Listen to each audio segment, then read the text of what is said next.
Welcome to Watch Mojo, and today we're counting down our picks for the movies that manage to pluck on your heartstrings even as they make you laugh. We're only looking at live action films, not animated, and there will be spoilers. I saw where your balloon went. Come on, let's go get it. My name's Ellie. Number 10, Trainspotting. Choose good health, low cholesterol and dental insurance. Choose fixed interest mortgage repayments. Choose a starter home. Choose your friends. Trainspotting, the sophomore effort from famed British director Danny Boyle, is a masterful blend of dark humor and poignant drama. Set in the gritty streets of Edinburgh, Trainspotting follows the lives of a group of heroin addicts. They're led by Ewan McGregor's charismatic and troubled Mark Renton. The film's raw, unapologetic portrayal of addiction is punctuated by moments of absurdity and surreal humor. Well, hope you learned your lesson, son. Oh, my son, I thought I was going to lose you there. You're nothing but trouble to me, but I still love you. This relatable combination speaks to audiences who laugh even as they confront the harsh realities of drug abuse. The eccentric characters, witty dialogue, and chaotic escapades provide levity on the surface, but Trainspotting is fundamentally a story of despair, loss, and the struggle for redemption. Things get a bit dodgy, I just cannot be bothered. But hey, I get good vibes about this interview thing today though, man. Seems to me like it's going pretty well, eh? Thank you, Mr. Murphy. Number 9, The Royal Tenenbaums. Well, I have to say, he didn't look half bad for a suicide. Attempted, anyway. Thanks. The Royal Tenenbaums is the film that started to cement Wes Anderson's aesthetic style. It's a quirky and heartfelt exploration of the family dynamics of a clan of oddballs. The Tenenbaum patriarch, Royal, returns home claiming that he's dying in hopes that he can reconnect with his children. What kind of side effects can be expected? Well, there are a number of possibilities. Severe nausea and dizziness are standard. A certain percentage of patients may also experience seizure. You mean like flopping around on the floor and everything? In some cases. He finds each grappling with their own failures and unfulfilled potential. The humor is dry, but the emotional wells run deep. The strange mix of whimsy and absurdity enhances intensely personal moments. The Tenenbaums are all deeply flawed, but shockingly relatable. It's hard not to feel for them. The film expertly walks a tightrope between humor and heartache, as we laugh and cry our way through a bittersweet story. I've had a rough year, Dad. I know you have, Chazzy. Number 8, Me and Earl and the Dying Girl. Yeah, I was just calling to see if you wanted to hang out. Right now? Sure. No, thanks. Oh. As the title suggests, viewers of Me and Earl and the Dying Girl are destined for heartbreak. The film follows Greg, an awkward high school senior, and his friend Earl. At the urging of Greg's mom, they befriend Rachel, a classmate diagnosed with leukemia. What kind of cancer even is acute myelogenous leukemia? You know, cancer of the thing. The pair share their oddball homemade films to bring levity to Rachel's difficult journey. Throughout, Greg constantly breaks the fourth wall, assuring us that Rachel doesn't die at the end. As Rachel's condition worsens, we're plunged into the raw, emotional realities of illness and friendship. The characters' genuine bonds and personal growth are deeply moving. Me and Earl and the Dying Girl uses comedy to soften you up before it tears your guts out. Have you gotten comfortable with that? That doesn't bother you anymore? Thinking about your mom? Get out of here, Greg. You've done your time. You don't have to hang around with a sick girl anymore. Number 7, Harold and Maude. Did you know him? No. Me neither. I heard he's 80 years old. I'll be 80 next week. Good time to move on, don't you think? Harold and Maude had the bad luck of being made 3 or 4 decades too early. Centering an unconventional love story, it has the feel of a modern independent comedy. Harold, a morose young man obsessed with death, befriends Maude, a spirited 79-year-old woman who revels in every moment of life. Their friendship is only slightly more likely than their eventual romance. My, Harold, I'm glad to see you again. Do you often model for Glaucus? Oh, heavens, no. I don't have the time, but I like to keep in practice. And poor Glaucus occasionally needs his memory refreshed as to the contours of the female form. Both are filled with an eclectic mix of macabre humor and genuine love. Even as Harold stages his own death in ever more elaborate ways, Maude's whimsical antics keeps us grounded in laughter. Beneath the humor is a story about living authentically and embracing the beauty of life. When the pair inevitably part, we are ready to crash from the emotional roller coaster. Don't get officious. You nut yourself when you're officious. That is the curse of a government job.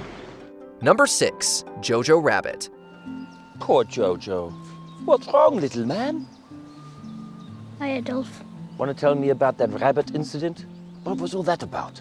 It's difficult to imagine enjoying the screen presence of a bumbling Adolf Hitler, but Taika Waititi makes it work in JoJo Rabbit. JoJo is a young German boy whose imaginary friend, a silly version of Adolf Hitler, helps him navigate World War II. Through sharp wit and absurd humor, the film exposes the absurdity of Nazi ideology.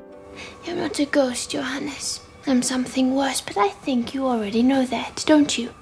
You know what I am? No? Yes. Say it. As hard as it may be to imagine, JoJo's indoctrination is chock full of laugh-out-loud moments. His whole world is upturned, however, when he discovers that his mother is hiding a Jewish girl in their home. JoJo is forced to confront his beliefs as the Allies close in, and the horrors of war reach his own life. If someone turned in a Jew, would they get a medal or something? Oh, just. You're still going on about those people? You know, I'm preparing the city for imminent invasion, right? Number 5. Mrs. Doubtfire. I'm a raptor, doing what I can, gonna eat everything till the appearance of man. Perhaps more than any other comedian, Robin Williams had an almost preternatural ability to infuse his comedic performances with real emotion and heart. For 90s kids, Mrs. Doubtfire is a prime example. Williams stars as Daniel Hillard, a struggling voice actor who has alienated his wife with his antics, losing both her and his kids. Do you have any special skills? Oh, yes. I do. I do voices. He disguises himself as an elderly Scottish nanny to spend time with his children. Williams' improvisational style, combined with his embrace of the cross-dressing inspired humor, is irresistible. Bubbling just under the surface, though, is real pain and a desperate desire to connect. Hello! Ah! Oh, I'm sorry to frighten you, dear. I must look like a yeti in this get-up. This is my nightly meringue mask, part of my beauty regimen. Number 4. Little Miss Sunshine. Whenever you want to start cooking your own food, you're more than welcome. Sunset Manor, you know. Like Sunset Manor so much, you shouldn't have got yourself kicked out of there, right? For God's sakes. Little Miss Sunshine is a deep dive into family's dysfunction, exploring both sorrow and comedy. The Hoover family sets out on a road trip to California so that its tiniest member, Olive, can compete in a beauty pageant. Each member brings their own set of quirks and baggage, from a vow of silence to recovering from self-harm. I feel sorry for you. You do? Good. Yeah, I do. Because sarcasm is the refuge of losers. It is? Really? Yep. They fly through one hilarious and unpredictable misadventure after another. At the same time, Little Miss Sunshine is a heavy meditation on failure, unfulfilled promise, and acceptance. All through the laughs and the tears, the Hoovers' support for Olive keeps us firmly in their corner. Whatever happens, you try to do something on your own, which is more than most people ever do. And I include myself in that category. Number 3. Planes, Trains, and Automobiles. You stole my cab. I've never stolen anything in my life. John Hughes is heavily identified with American 80s cinema. The 1987 comedy Planes, Trains, and Automobiles is perhaps the most underappreciated movie in his filmography. John Candy and Steve Martin are comedy royalty, and their undeniable rapport makes it one of Hughes' best. Martin stars as Neil Page, an uptight marketing executive. Candy plays Del Griffith, a good-hearted but obnoxious shower curtain ring salesman. You want to hurt me? Go right ahead if it makes you feel any better. I'm an easy target.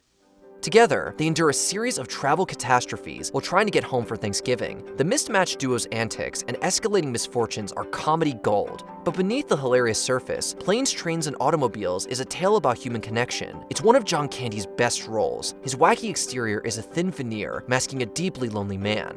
I mean, that was close. We can laugh about it now. We're all right, you know. The whole, Maybe we should just get my stuff off the road, huh? Number 2. In Bruges. And mankind will be judged for all the crimes they've committed and that. Oh. And see who gets into heaven and who gets into hell and all that.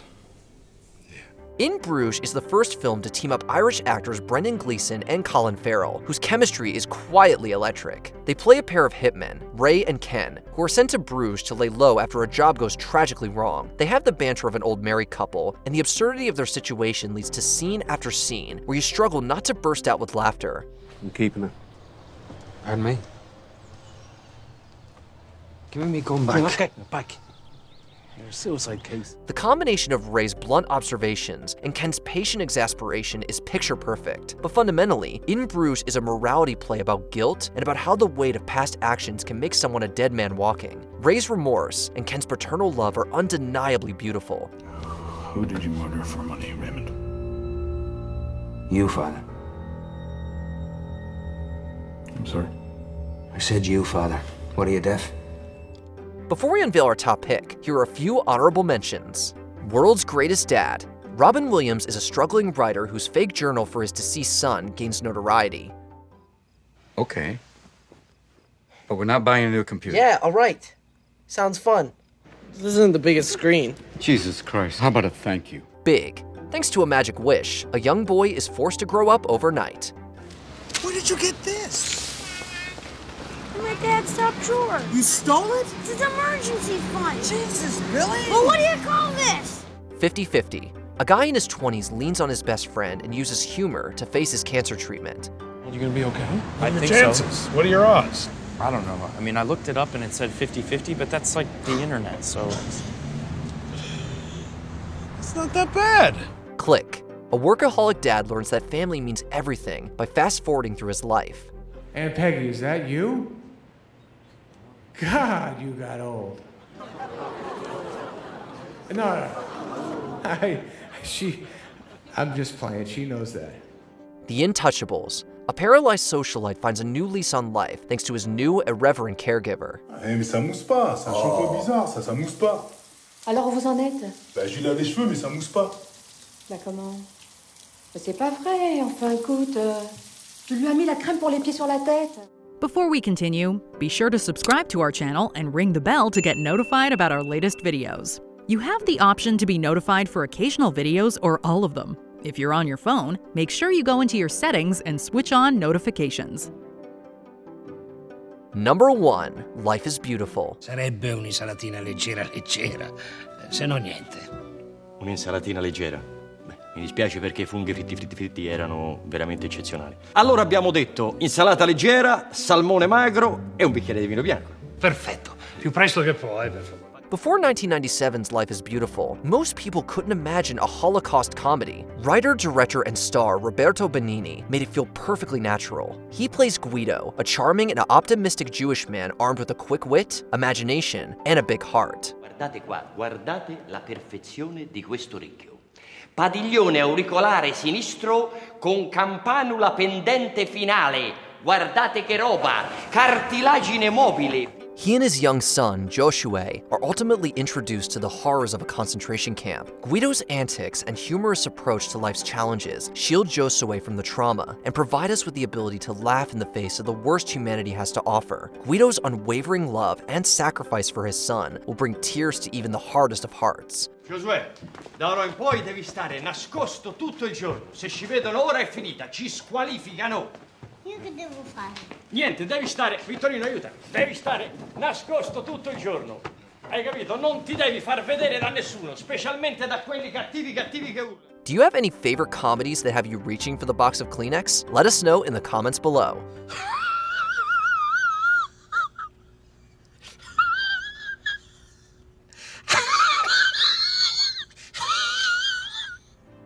Did you enjoy this video? Check out these other clips from WatchMojo, and be sure to subscribe and ring the bell to be notified about our latest videos.